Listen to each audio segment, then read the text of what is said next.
અને જે વસ્તુ માને વધારે વાલું હોય, જે વસ્તુ માને વધારે પ્રિય હોય, એ વસ્તુ જો દીકરો કરે તો માની કૃપા વિશેષ એની પર થઈ જાય ને.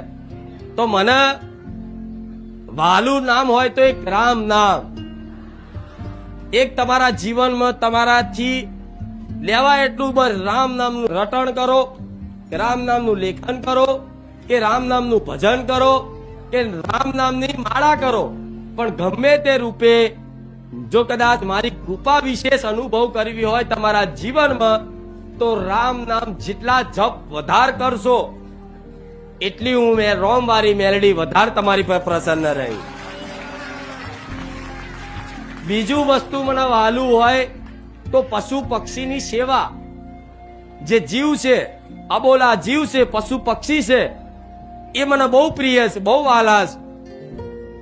અને એ પશુ પક્ષીની સેવા જો કદાચ મારો કોઈ ભક્ત ભલે એની જોડે કદાચ મુઠ્ઠી ચોખા હોય, મુઠ્ઠી જુવાર હોય, એ તે કદાચ જુવારે તે કબૂતરા નાખશે ને તો એ મારો પ્રિય ને વાલો ભક્ત બની જશે. આવું માતા બોલી.